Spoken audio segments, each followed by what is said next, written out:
Okay. Hello, bonjour, hola to everyone. My name is Nathan Dyes. Thank you for joining us today for our conversation with Sergio Gutierrez Negron. In case this is your first time joining us for Croisement Voix, allow me to introduce our collective. We're a group of scholars, readers, and friends looking to initiate and continue conversations with Caribbean authors about their work in the broader context of the Caribbean and its diasporas. We have already had the pleasure of hosting Néhémie Pierre Dahomey, Jessica Oublié, Miriam Chancy, and Eveline Touillot. If you are interested in finding out more about our conversations, please visit our website, croisementvoix.com, to watch the recordings of our previous episodes. Today, me and my colleague, Erica Serrato, will talk with Sergio for about 45 minutes, and then we will open the floor up for questions from the audience. Before we begin, Croisement Voix would like to thank the Institute for the Study of the Americas and the Department of Romance Studies at the University of North Carolina at Chapel Hill for their generous support of today's event. Now I'll hand it over to Erica to introduce today's guest. Hi, everyone. Thank you, Nathan. And thanks everyone for joining us today. I'd also like to thank really briefly UNC's Department of Romance Studies and the Institute for the Study of the Americas for their support. And thank you, Sergio, for speaking with us today about your work. So before we begin, we do have a brief introduction. Sergio Gutierrez Negron was born in Caguas, Puerto Rico in 1986. He is the author of 3 novels and a collection of short stories. His first novel, Palacio, published in 2011, was a Pen Club de Puerto Rico finalist. Dicen que los Dormidos, published in 2014, won the National Prize Premio de Novela from the Instituto de Cultura Puertorriqueña. In 2015, he published a collection of short stories, Preciosos Perdedores. In 2019, he has published in international venues in either original or translated form in countries ranging from Argentina to Turkey, where actually there's a full-fledged translation of a novel. He has won the Nuevas Voices Prize at the Festival de la Palabra, and his work has been recognized as part of Latinoamérica Viva at the Feria Internacional del Libro de Guadalajara in Mexico. Sergio Gutierrez Negron was voted into the Bogota 39, naming him one of the best 39 Latin American writers under 39 by the AI Festival in 2017. And as if that weren't enough, he is also an academic. He earned his PhD in Spanish, Latin American Literature and Culture in 2015, and is currently an assistant professor of Hispanic Studies at Oberlin College. Just 2 weeks ago, he won a spot in the inaugural Fellows class of the Fundación Flamboyant, which is supported by the Mellon Foundation. So congratulations, Sergio, well deserved. And actually, we'll begin with our questions because our first question touches precisely on some of these cohorts. Some of the cohorts I mentioned, like the Bogota 39, Fundación Flamboyant, and the way your work touches different coasts. We, Croisement Voix, have so far focused on writers and texts from the French-speaking Caribbean, all while knowing that we'd eventually reach those Hispanic and Anglophone coasts. In fact, you are our inaugural Spanish language writer, so thank you for being with us. So the question then is, what is your Caribbean, or where is your Caribbean? And more concretely, if that helps you, because it's a big question, so we wanted to, so you can start wherever you want, but what does it mean for you to circulate around these sometimes different waters? Wow, thank you, Erica and Nathan for organizing this, right? And for putting together this series. I've watched the ones that are in English and the ones that are subtitled so far, because my French is not that good. And thank you to everyone who sponsored this. Well, that's a big question. I thought we'd eventually get to this, but not right off the bat. So yeah, so actually one way to get to this, in 2015, I was part of the Festival de la Palabra in Puerto Rico, a literary festival that writer Mayra Santos Febres organized. And I was in a panel, a writer's panel, that touched precisely on the question of Caribbean connections, or how the invited guests, the invited writers, engaged with the Caribbean, and what might the connections between the writers be, and between the traditions. The invited speakers were William Navarrete, who's a Cuban novelist who lives in France, and I think he writes in French, so I'm not sure if what I've read is translated into Spanish or if he himself translates it. And the other writer, novelist, it was Lionel Trullo, the Haitian novelist, right? And the moderator was Ana Teresa Toro, a Puerto Rican writer, and she asked a bunch of questions and tried to get us, she tried to make us make connections right there. And, you know, you would get often the sort of answers that you get to this question, right? So we would, I think both Lionel Trullo, William Navarrete, and I talked about the shared history, the you know, the migration, the kind of like the sociological element of the Caribbean, like the migration between islands due to politics or history, etc. And then we, you know, all waxed poetic maybe, and you know, used all of those traditional metaphors about the Caribbean and, you know, the archipelago and that kind of stuff, which I use often and do believe in. But after we were done, and I think it was a very productive conversation, there was like a person in the audience whose name I didn't get. Later, somebody told me she was a Haitian playwright, but I never got the name because this was our only interaction. She stood up and basically said we were, I mean, let me see how I put this nicely. So she argued very forcefully that we were trading in metaphors in a sense. She kept making the point and very strongly, or maybe I remember it as being a very strong point, and maybe I'm hyperbolic in how I present it, but I remember her point was that any connection, it was very radical, I think, any connection that we insisted existed between the Caribbean, the translinguistic Caribbean, you know, the different regions, any connection was either pure metaphor or circumstantial and exceptional. So her argument was very much that there wasn't an actually existing Caribbean translinguistic literary community, right? And that left, I think that the other writers managed to engage with that better than I did, because it took me by surprise. And I think it got me thinking about, you know, beyond what I think what is the Caribbean and beyond what I think of as Caribbean literature, what are the actually, you know, the I don't remember how she put it, the actually existing, you know, instances of Caribbean-ness, not Caribbean-ness, but, you know, Caribbean linkage or connection. So it took me by surprise, and I've been thinking about that ever since. So if I were to, like, as far as I've gotten, and I haven't gotten that far into it, there's like a personal register, an anecdotal register with regards to Caribbean-ness, right? I grew up in Puerto Rico. My main literary tradition is Puerto Rican, and then, you know, Mexican, Latin American, and the US. My father's Dominican, and even though we don't talk much about, you know, the Dominican Republic, I remember my grandmother being like a strong Black Dominican presence who told stories when I was a kid before she died.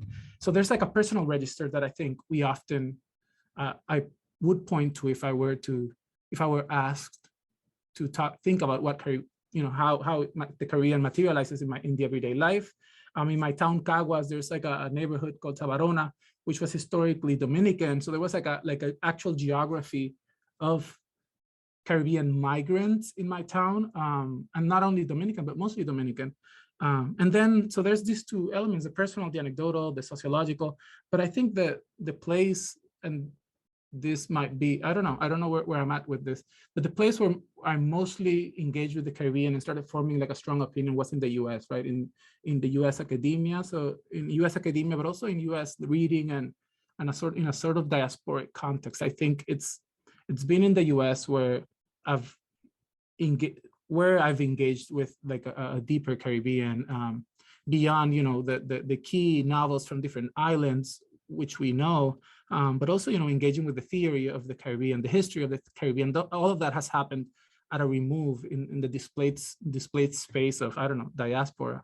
And there's something there, right? So I don't think this is a bad thing. I think this is important, the fact that we create these connections and we reflect on these shared identities only when we are outside of those respective places, because in Puerto Rico, there are other, I guess, identities that would come first if I were to engage in a language of identity, right? Being part Dominican, being Black, being from a town and not from the city, coming from a family from the rural areas. All of those things, I think, take precedence when you're in the island. But when outside, I started reflecting about, you know, this idea of the Caribbean. And I think in a sense that that playwright was right. There was no, or at that point, 2015, and in my experience, there was no actually existing translinguistic literary Caribbean that we all engaged with, right? I think since then I've tried to create connections with other writers, much because it stuck, that idea stuck, that comment you made stuck. So what my Caribbean takes place precisely starts precisely outside the island. And now when I go to Puerto Rico, when I'm there for a prolonged period, I am very much, recommending Caribbean writers, and so it's become more like a practice, sort of like so the Caribbean as a practice, as a reading, I think as a practice and as reading and a study maybe. So this is a long answer. No, it's good. It's great. I think it touches on a lot of precisely the complexity of the question, because I mean, it was never going to be easy, right? But I think you're right. I think one of the, it's rather phenomena rather than actuality in terms of what you can describe in terms of Caribbeanness. But I think, you're not wrong in saying that across this, linguistic traditions of literary and oral traditions, you do have these questions that evidently become infinitely more pressing when you have the questions of migration and diaspora. Then they become really something to reckon with. But it's interesting also that you say that, because with Nathan, we were talking about that we were getting some Ana Lidia Vega vibes from some of the texts. So I don't know if Nathan, you want to go into that now?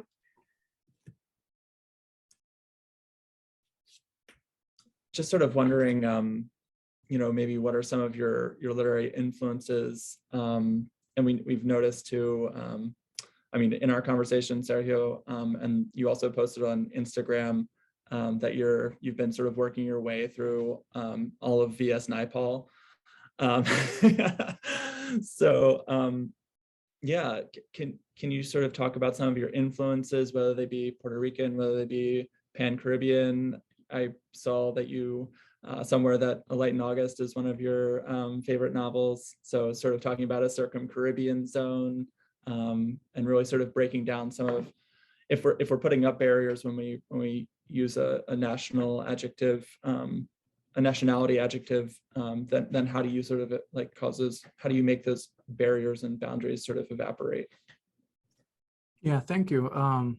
Yeah, definitely there is indeed the big Puerto Rican writers when I was coming up, writers that started writing in the late 70s and late 80s, like Ana Lidia Vega, Luis Rafael Sánchez, Magali García Ramis, all of that generation, la generación del 70, Manuel Ramos Otero. They were all writers that were, in a sense, in one text or the other, always trying to engage with the Caribbean, and it very much had to do with politics, but also like a general acknowledgement of the Caribbean as a space, and very much in I think part of it was in reaction to U.S. and American influence in Puerto Rico, trying to find other affiliations that might yield interesting reflections or a better self-awareness. So Ana Lidia Vega is definitely one of our more Caribbean writers of that generation. But when I was starting, I read some Puerto Rican literature, but very much like everyone that started or that got really serious about reading in the early 2000s. I was reading, things in translation in English from English from the US, and we all think, and this has happened with many friends that I know, we all think we discovered Faulkner. We're like, oh, I'm reading this guy called Faulkner, and then we realize that everyone in the Caribbean and Latin America has gone through the process of discovering Faulkner, and that's one of the constitutive influence of all of the traditions. So we all go through that. So in college, that was very much what was happening, but also,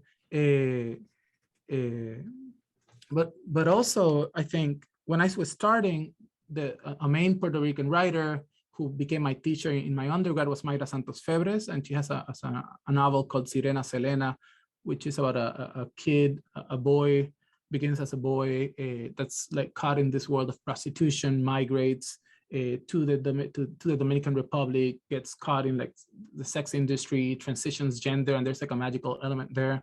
So she was, the writing Mayra Santos was doing was very much a Caribbean writing, and was giving, whether we wanted her or not, and again, she was our teacher, so we in a way were reacting to what she was writing, but very much in sync with what she was doing. She offered a sort of Caribbean blueprint, or at least like, you know, she marked certain latitudes that we could use to orient ourselves. There's a very good, my favorite poetry book in college was a book that she published then called Boat People. The title's in English. It just came out in English maybe this year or last year. Yeah, it's incredible. Yeah, it's incredible. So I remember that being, you know, one of the books of poetry that I read in college. And then again, this is early 2000s, so we were all reading Roberto Bolaño, and there was like a turn in Latin American literature that was very global, right? So there were Jorge Volpi and all of those Mexican writers writing about Germany. You had Bolaño doing this like transnational thing. So we were all, and this is obviously in my first novel, but also in those of my contemporaries, we're all trying to write global, what I guess today you call the global novel or things like that. But in the early 2000s, we thought we were all discovering, you know, the world and trying to make these connections. And then I think we've all narrowed down our our work has narrowed down. So there's definitely, anyways, I'm talking about influences, but I think those would be influence. Ana Lidia Vega, Magali Garcia Ramis, who wrote a novel that for me is the best Puerto Rican novel, Felices Días Tío Sergio, translated in the 90s, but then kind of soon fell out of circulation. So Magali Garcia Ramis, Mayra Santos Febres, Manuel Ramos Otero, and Ana Lidia Vega, those are names that I think are more influential to me than, say, Edgardo Rodriguez Julia, who's another Puerto Rican writer. So let's actually talk about your novel. Let's talk about Los Días Hábiles, which came out last year, right? What is time? 2021, last year. So Los Días Hábiles centers around a major event, right? The robbing of the creamery by its employees. However, the novel is carried by intimate moments and speculations of thoughts, memories, and speculations of the main characters, namely, certainly, Carla Maria. The inner life of these characters is so rich and reflects on various aspects of Puerto Rican life. We have food, music, to political status, literature, and diaspora, that we're wondering if the creamery, where ice cream meets heaven, if it's an allegory, or if we can read it as an allegory for Puerto Rico. They also have a second part to this question, if that one's a little bit. Okay. I don't know. I think it works that way because it is very much a novel that's trying to do a lot of things, and it's guided by the story, but it's got a lot of essayistic and ensayisticos, like moments of like Carla Maria going on these huge tangents that reflect on a bunch of these topics that you've mentioned. So it's very much an explicit novel that tries to think through a bunch of problems, a bunch of situations. So, and I'm not sure if I would say that, I mean, that the creamery is an allegory, but it definitely, I think, captures, or the reason I was interested in writing this novel beyond personal anecdote is that, or I guess starting with personal anecdote, I'd worked at an ice cream store that's very close to that one, in name and spirit. And there was, I remember, and I kept a diary, this is like when I was 17, and I kept a diary through this time. And at some point in 2013 or 14, I started reading it. And, you know, it's very much an angsty 17-year-old's diary.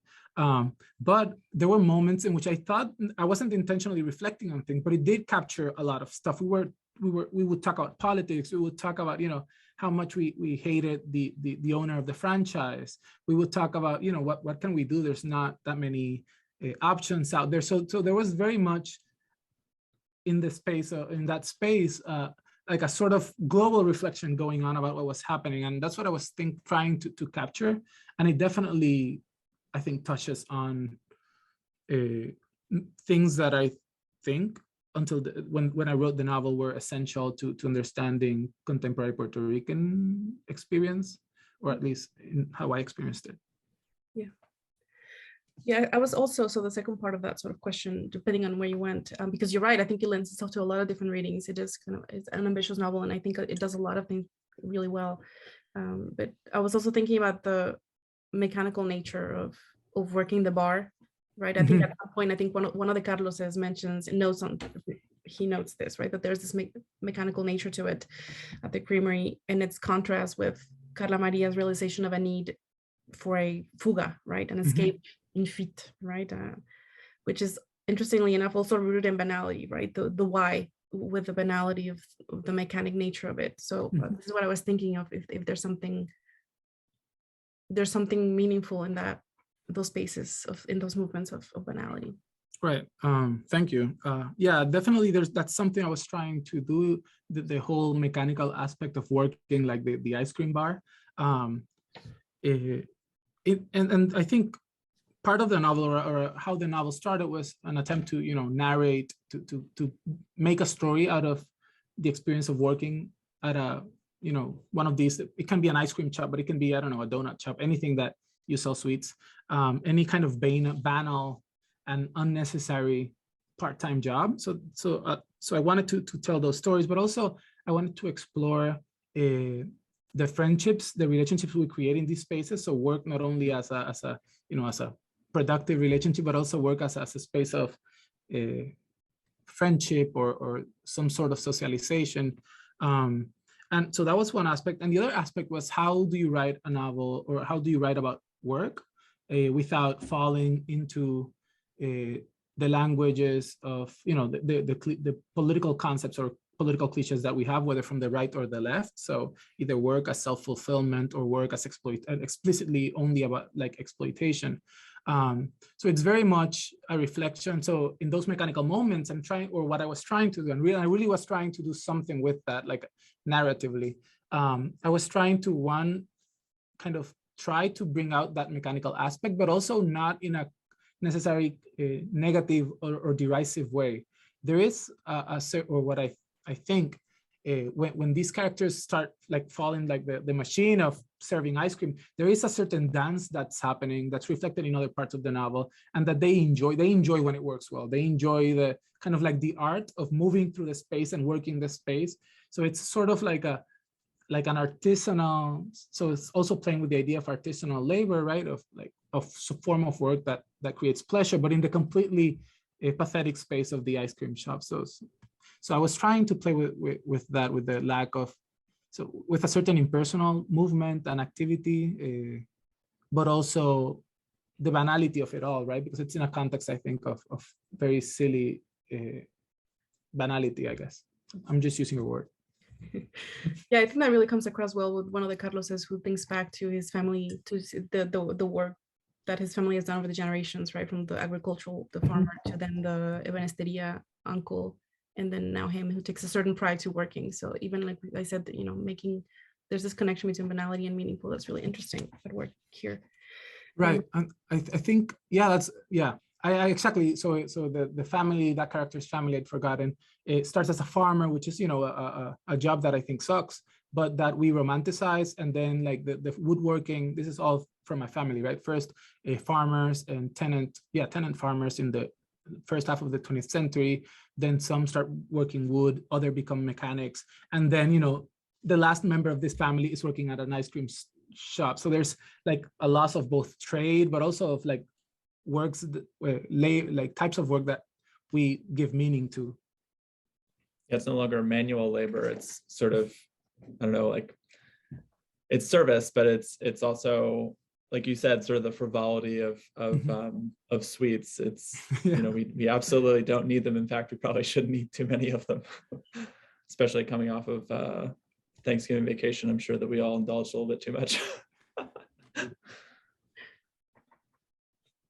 Yeah, and so also some of the characters seem near in the novel, close to something resembling monomania, meaning that they sort of follow the pulsion of one particular thought. Carla Maria and her idea to rob the creamery, and Noemi's idea, which essentially amounts to mapping out and setting rhythm for her life. How did you come up with this sort of idea of monomania, or do you follow this in Los Días Hábiles?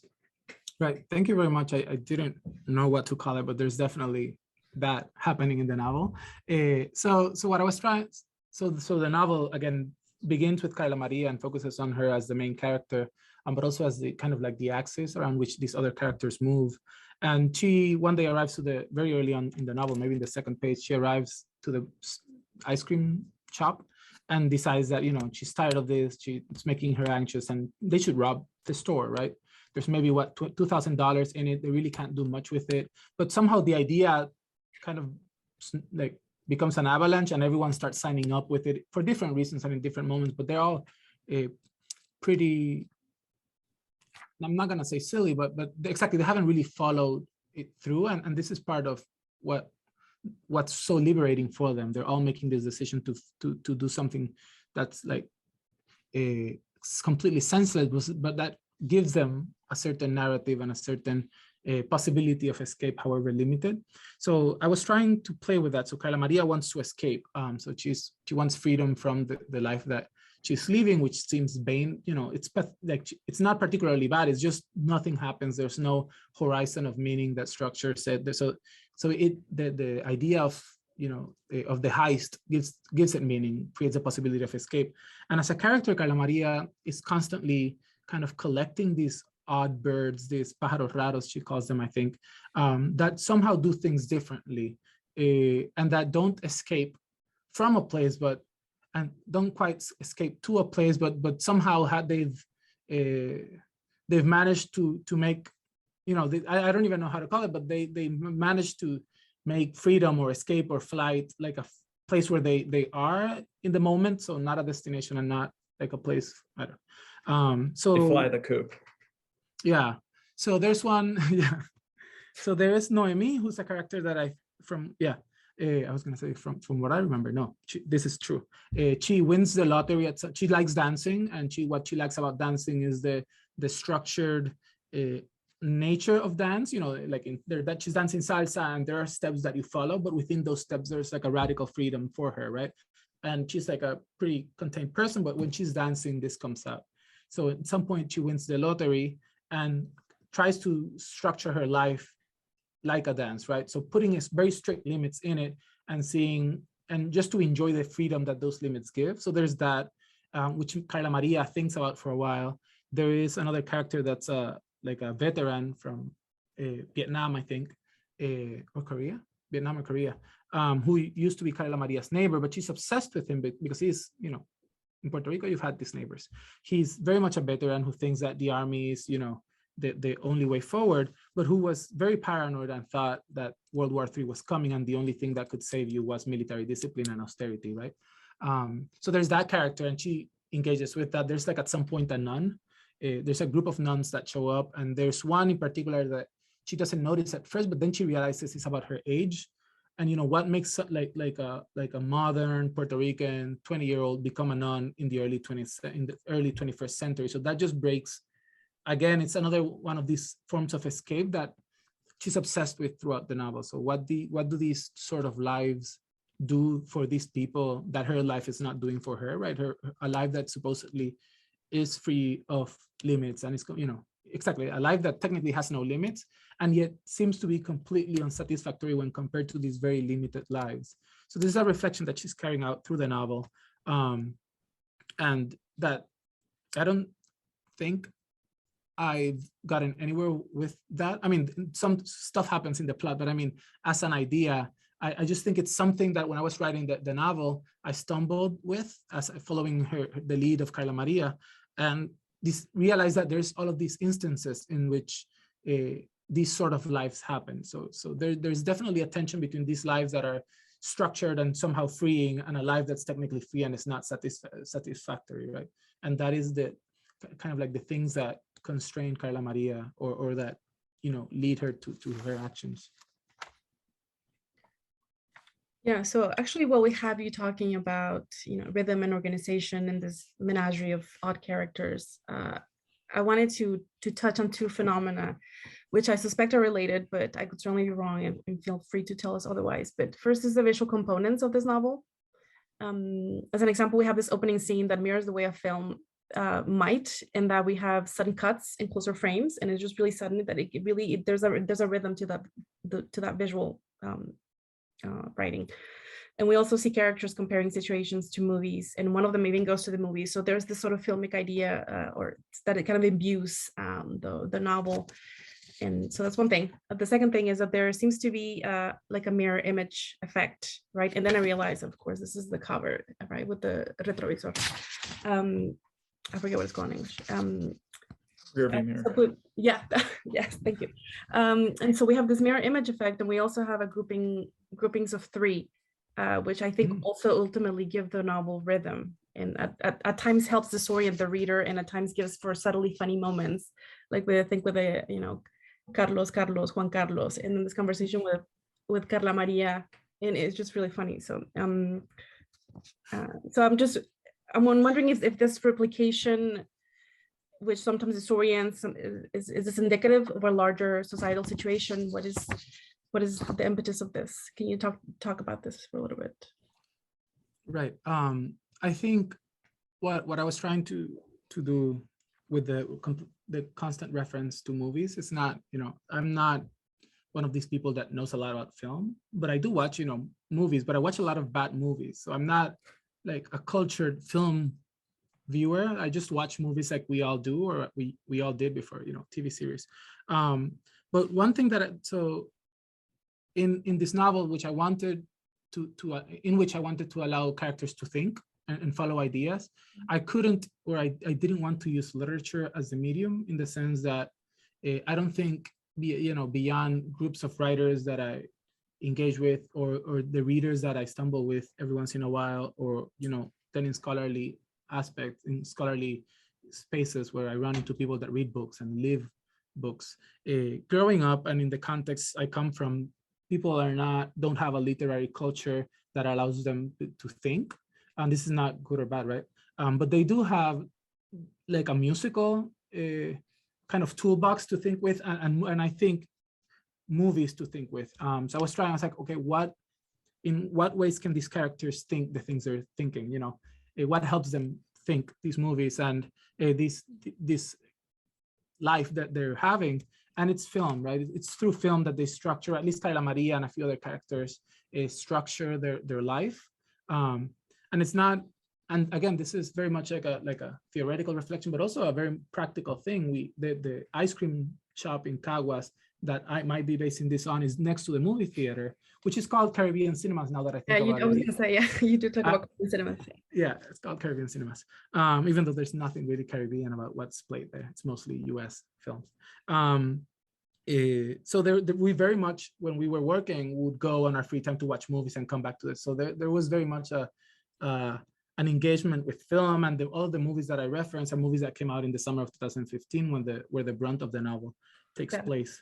So I was trying to use it as a tool for thinking to allow the characters to think through their life and their issues. So that's on the thematic aspect. On a more stylistic aspect, because there's definitely an attempt to narrate, where I think I was trying to learn, you know, when I'm writing, I often try to learn techniques as I write. And I think throughout this novel, I was trying to, how do I narrate physical activity that does not necessarily include thought in a way. So they would reflect like a movie, so structure memory as a movie. But then when I'm describing the bodies, I do it in a very visual sense. There's a scene that I worked really hard on that nobody's ever paid attention to, which is okay, which is good, right? If I worked so hard on it, in which the characters are working the ice cream, and I start this like from the spoon up to the body. And it took me a long time, even though it's a completely silly thing, but there's very much, I was trying to both think visually, but also how do you write visually? So it was very much an exercise in writing. I was also, that's related, this novel is in the third person, and it's a kind of, you know, free and direct discourse third person. I was also very intent on writing a third person novel. My first novel is in the first person. My second novel is like a fake second person, in that it's a novel in the second person, but anytime you tell a story in the second person, it's really the first person projecting. So I really wanted to write a novel in the third person. So it was very much like one of those limits that I set to myself. but how do you, and I was trying to do this, how do you think through, how do you get characters thinking? And then, I thought I discovered free indirect discourse, and then I read Madame Bovary, but yeah, so I think this is somehow answers that. Yeah, I think it really speaks. I think you're right. I think it comes across in the novel. Like I said, I think there's definitely a visual language there, and there are so many instances of that. Instead of, in addition to the characters that seem to replicate and disorient, in this, this repartee that I referenced about that's really funny, the back and forth between Carla Maria and one of the Carloses. There's also this question about the Carloses themselves have this almost this ballet, right, at the bar when they're working together, and they are, just really briefly outside it in page 159. So detrás del mostrador, moviéndose a toda velocidad, los Carloses parecían parte de una misma maquinaria. Se movían con tanta coordinación que sería casi imposible que uno se le metiera en el medio al otro, o que los dos pares de manos se enredaran al estirarse a tomar algún dulce o fruta que exigiera algún cliente, o algún sabor específico de mantecado. I'm sorry, we don't have a translation, but there's effectively this ballet going on, right? That they are just moving in unison, right? They're part of the same machinery. That is what we have going on. So I think that, yeah, that comes across really well. And yeah. I loved your answer too, Sergio, because you started out by saying that you wanted to use films as sort of the mode of thinking sort of through the world, because there isn't a body of literature to think with, or a toolbox, as you put it. So in a way, you're kind of like writing against Bolaño in a way. And then you're using free and direct discourse sort of a la Flaubert. So I'm just, again, the people with whom you can have these conversations with and understand and get into the references a little bit, or at least the behaviors, is fascinating. And we were also wondering, since Caguas seems to be so integral to your, this novel, but also to you, your person. So it's where you're from, but it also sort of becomes its own character in the novel, and sort of across several of your works. So could you tell us about Caguas and its presence in your work and for you in general? I don't think anybody can say much about Caguas, and that's maybe the important element, I think. No, Caguas is, it's a valley. It was mostly rural till the 70s or 80s, and then, quickly became pure urban sprawl. And I grew up in the urban sprawl, but my extended family is in the mountains in the rural area.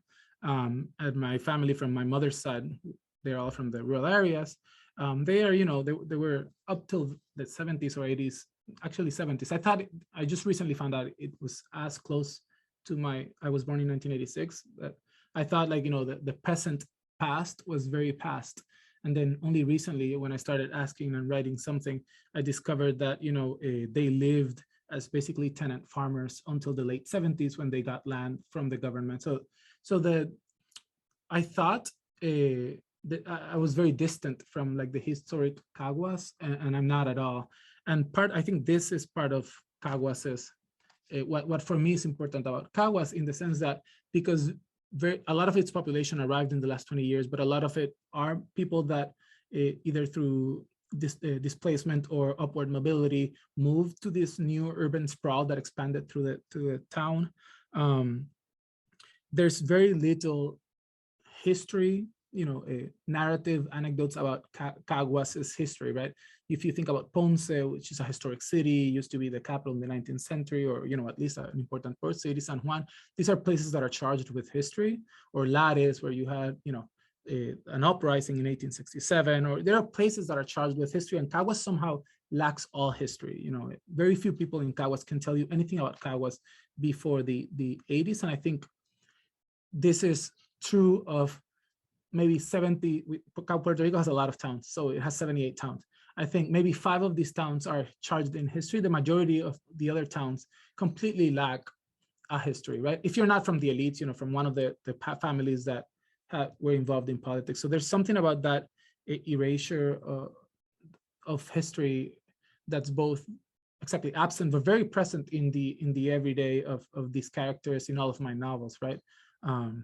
Puerto Rican literature, like most Latin American literature, has played with the contradiction between the rural and the urban, and has a lot of work on this. But places like Caguas, there's not a strict division.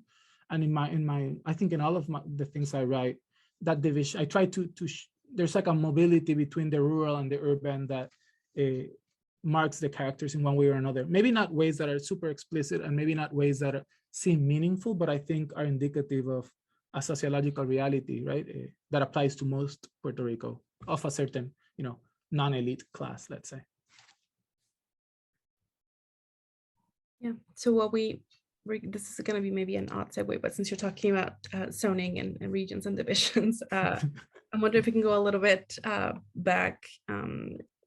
So you've now published 3 novels, but if I may go back for a little bit, to Preciosos Perdedores, which is a collection of short stories.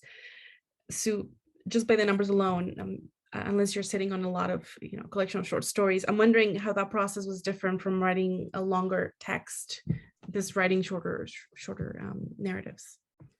I'm not a short story writer. I think normally you think that, I think people think that you begin with short stories and somehow move to the novel, and it's somehow a progression that once you've done the short stories, you're a better novelist, and then you can go back and forth. For me, it was always the opposite. I wrote short stories in college. My first publications were short stories, but I quickly found the novel as like the form that I felt more comfortable with to do the things that I wanted to do. But I'd written sporadic short stories after my first novel, and after I finished this novel, so I published a Palacio, I think in 2011, but I wrote it in 2010, so a year before. I wrote Dicen que los dormidos in 2012, and then it was immediately published when it won the prize in 2013. So things moved really fast with the other novels, but then I started writing Los Días Hábiles in 2014, finished it in 2016, and it took a long time for things to happen. And in that time, I really needed for Los Días Hábiles, in a sort of therapeutic way, I needed Los Días Hábiles to be out before I started another project. So I started writing these short stories, or rewriting these short stories that play with a lot of the same themes as Los Días Hábiles, because it was still very much brewing. So you have a lot of dancing and a lot of, I think, similar characters and similar topics in the book. So now I think I write sporadic short stories, but I think it's a slower process, and it takes me a long time. One of the strange things, or I think it has to do with timing, I finished Los Días Hábiles in the summer of 2016. I think I was finishing the novel just a week before the Junta de Control Fiscal, the fiscal board, was put into existence because of the Promesa bill. And then this happened, and I went back to the novel, and in the last scene of one of the last scenes of the novels, the characters are having a conversation in a restaurant, and they talk about La Junta de Control Fiscal. And I think I wrote that the day after the Junta de Control Fiscal was signed into existence, right? Because I very much wanted it to register that moment. So I really wanted it to be a contemporary novel, right? I was like, this is the most contemporary novel ever written in Puerto Rico. And then 4 years passed, right? It was very much a local, it is, as we mentioned, a very local novel, a regional novel that I wrote thinking that it was going to be published in Puerto Rico, like my previous work, because of things that happened in how I moved through literature. It was eventually published in Mexico. It was originally picked up in 2018 or 2019, but published in the middle of the pandemic, anyways, et cetera, et cetera, et cetera. So the novel itself kind of is very displaced, in the sense that I thought it was going to be a contemporary novel. Then it took a long time for it to be published. It was published in Mexico, and in the meantime, Hurricane Maria happened, and then the protest that ousted the governor happened. So what I thought was a very contemporary novel ended up being a historical novel, right? And I do think that read now, it feels like it describes another Puerto Rico, because it's the Puerto Rico before the hurricane and before certain things that have happened in the last 4 years now. This is a long answer, but short stories somehow help me, negotiate that transition, the displacement of the book, both from regionally, but also in terms of temporality. I think I used short stories to work at that. Yeah, and thank you for that. And we, during our conversation with Miriam Chauncey, we sort of had a little bit of a way of rethinking what a historical novel could be, right? Like, because in What Storm, What Thunder, it's looking at 2010 and the earthquake in Haiti as a historical moment, right? Rather than like a historical novel in the distant past, which I think is sort of where a lot of people go when they think of the historical novel. And so, for instance, like we were reading your short story, The Primary Substance, which is written and set after the passage of Maria. I'll post it in the chat for those of you who haven't had a chance to read it. It was published in World Literature Today under your own translation. And it's about a man named Juan Carlos sitting in a traffic jam when he notices a man in a neighboring car has died. Juan Carlos wants to help, but he's faced with a dilemma when he looks around and sees that nobody else seems to have noticed the man dying. What caused you to write this story? And I find it really fascinating, the auto translation piece of it, and maybe we could have a conversation about that too, or if people in the audience are interested in asking you what it's like to translate yourself. Yeah, exactly. So I think this story is not in Preciosos Perdedores, but it was one of the stories that I tried to use as a way of, working that transition between, what I thought was a contemporary novel and what had changed in Puerto Rico. So the main character, Juan Carlos, is present in other of my short stories in Preciosos Perdedores, but he's also a character in Los Días Hábiles that appear only briefly. So I was using him, and there's another short story as well that tried to engage with Maria in different ways, as trying to kind of help me think through what happened and what changes, right? So this character is like in a deep depression when this, when this happens, and he's trying to think about this guy who's dying, but also after Maria, what happened in Maria was that a lot of people came together. It was like this sudden surge of solidarity. People started hanging flags everywhere, even though whether they were pro-independence or not, which used to be the people that hung flags. Everyone had flags. Everyone was was celebrating, the Puerto Rican community that emerged and that was going to change everything based on solidarity. But that quickly fell apart in most circles. So in that short stories, they're stuck in traffic, which is like a trope in Puerto Rican literature, let's say, because there's a lot of short stories in traffic, but also a lot of life happens in traffic. And there, he sees the little flags hanging from the cars, which everyone had after Maria for years, but nobody's coming out to help this guy, right? So it's kind of like trying to think through that idea of national solidarity and this lack of its incapacity to actually affect everyday people on the ground. It's kind of pessimistic, but hey.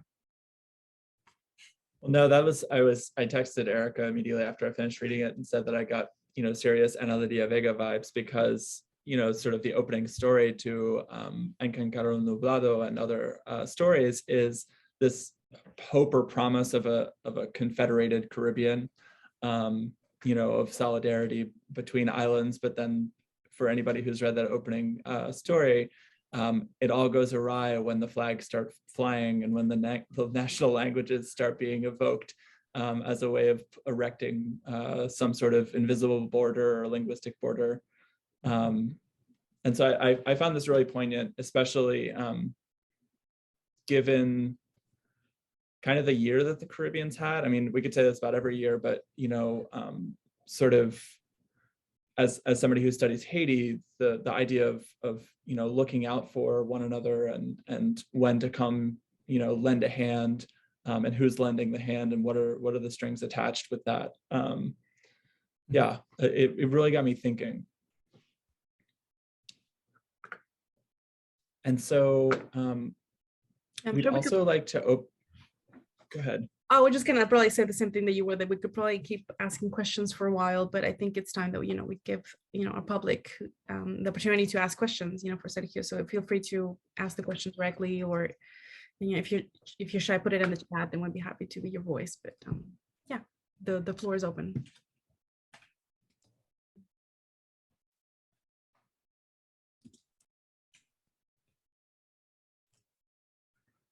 Okay, Charlie has a question. Thank you. Hi, Sergio. It's a pleasure to meet you. I think we may have crossed paths because I was also at Emory for a brief time while you were. So it's nice to see a fellow Emory former graduate student. I do have a quick question about your first comment. I was very intrigued and about your anecdote with this woman at the conference in Puerto Rico, and that woman talked about the disconnection of the Caribbean islands, if I understood that correctly. And it got me thinking that it's not that absurd of a comment, if I may say so. And you know, when you think about how disconnected the Caribbean islands are on the structural point, it's really difficult to go, for example, from Puerto Rico to St. Lucia to Martinique or etc. to Jamaica, right? They tend to have to go through the US or through France or basically former imperial colonies or contemporary ones, if I may say so. So it's funny that we tend to always think of the archipelago in the United States, but we forget to think about its fracture, which is still resonant today, right?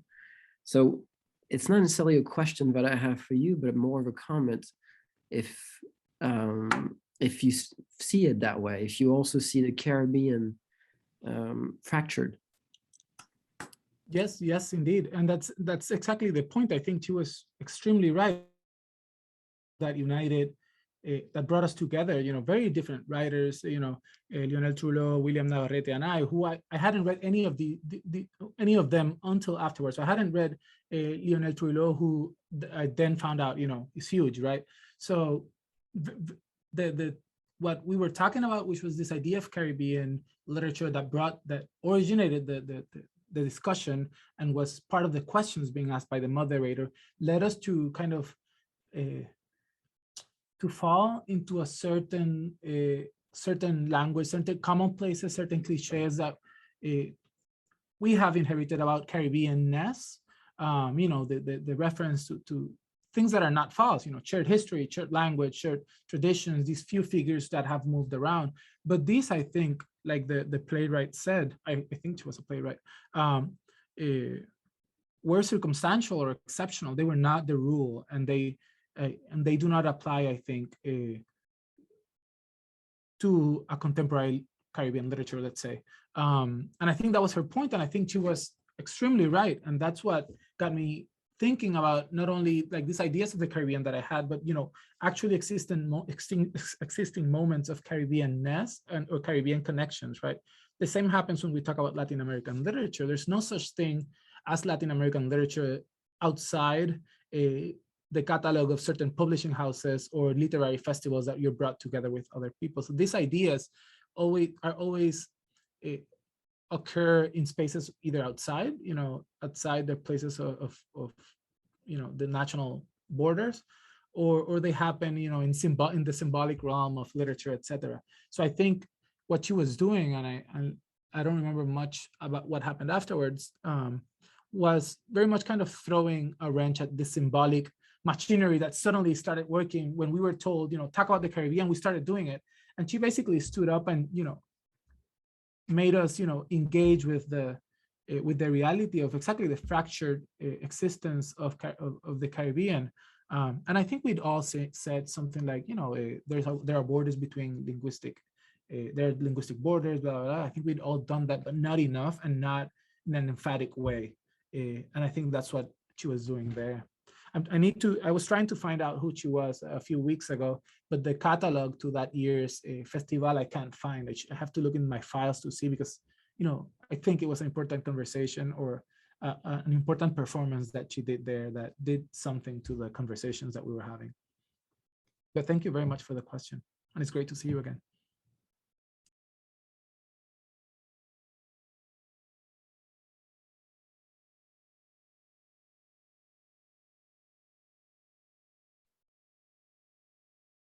Other questions?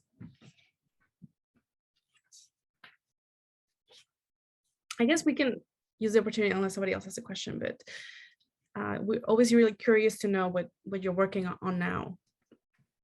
Can you tell us a little bit about that? Talking about Caribbean symbolic connections, I am doing the most Caribbean thing there is. I'm writing a novel about the Haitian Revolution. Yeah, so I never was particularly interested in the historic novel until I wrote a contemporary novel that quickly became historic. And after that, I was like, I'm gonna really do this. I wanted to, for the same reason. So when I started writing in the third person, I very much was reacting to the prevalence of the first person, not only in literature, but I think I said that to somebody at some point that the first person is the narrative person of Facebook at that point, when before Instagram. Right now it's changed, right? So I really thought that we should all be writing the third person to break with the narcissism of the first person. And in the same way, when I started this project, which has taken too long, I was like, okay, we need to break with this obfuscation, this obsession with the contemporary, to understand certain things in the past. And I've been intrigued about the Haitian Revolution since I was in college. I think actually for that, the only literary workshop I've ever taken with Mayra Santos, who's the writer. She made us read The Black Jacobins, C.L.R. James' book. And after that, I think that the two short stories that I wrote at that time were about Haiti. So it's something I've been interested in for a while. There's this anecdote that historian Guillermo Gustavo Baralt, in a book called Esclavos Rebeldes, Rebel Slaves, tells in Puerto Rican history book about slave uprisings. Just after the Haitian Revolution, like not just after, in 1810, there are rumors that a Haitian spy has arrived in Puerto Rico. The documents called him Chaulet. And he's, a 20-something-year-old young man who's attractive and who speaks multiple languages and can be both foreign and natural. So it's like the perfect threat. And they talk about the Salines, malevolent seed that is coming to ruin Puerto Rico. So that anecdote always stayed with me. And I started writing a book about a Haitian. So the premise of the book is that in Caguas, this place that barely exists at that point, there are rumors that there's a spy there, and a guy shows up, a black mixed character, shows up and says, he can help find this guy if he gets one of the white peninsular criollo, families to sponsor him to claim the money that's being offered by the government for this spy, right?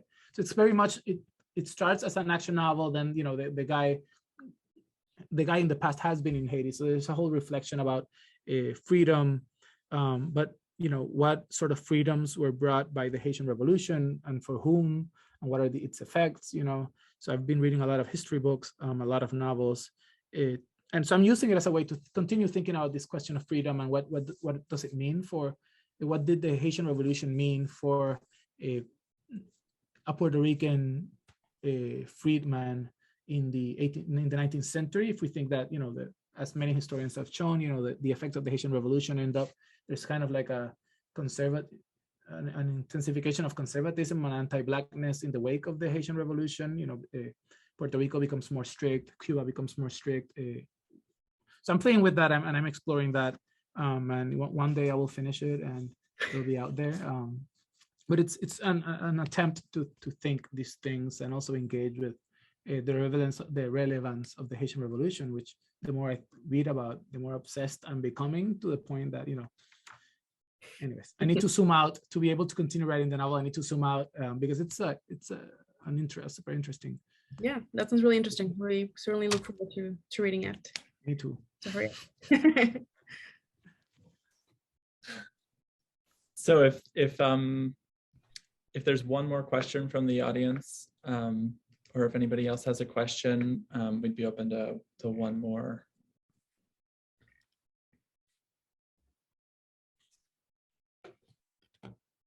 Nathan, you mentioned something about self-translation that I think, oh yeah, it's not a thing I want to do ever again.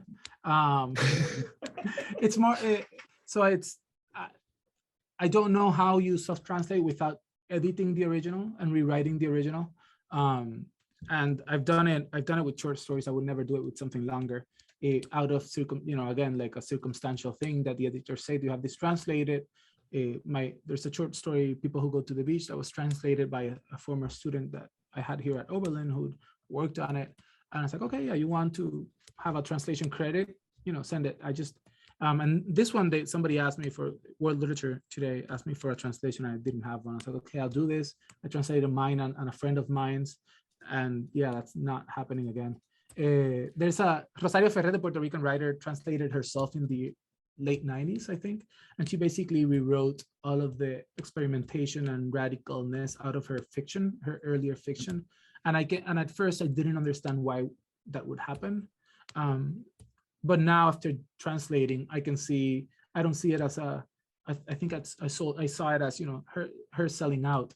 But I can see when you translate your own stuff, how you try to make it fit within the traditions you read in that language. So she was very much making her stories fit into the traditions of, late 90s or early 90s women's lit from the Caribbean. So, she made it into an Isabel Allende story, even though originally it wasn't. So, and, there's nothing bad about this. It's just, I think something that I've been thinking about in terms of self-translation and why some people love it and others shouldn't get close to it. Yeah, the multiple versions. Yeah, I was thinking that, it's interesting to compare what you're saying with somebody like Juan Catian, right, who has rewritten things in, according, with the translations essentially, and also somebody like Milan Kundera who, who then looks over the translation into French and then just, realizes that he was, I think the translator at some point, one of the translator mentioned that he actually had been writing in French long before he wrote in French. So it's just interesting to hear you say that. Yeah. Well, so I think that's a good point to stop and close for today. So we'd like to thank you, Sergio, and everyone else for joining us. Be on the lookout for a recording of this event, as well as the announcement of future conversations on quasimobois.com. Our next conversation will be with the Haitian author Jean d'Amérique, and we'll be back in French on January 14th, 2022. So I hope to see you then. And for now, have a lovely day and a lovely rest of your week. And we'll see you in the new year. Now way. Yeah. Thank you very much for the conversation. Really enjoyed it. Bye. Thanks, everyone.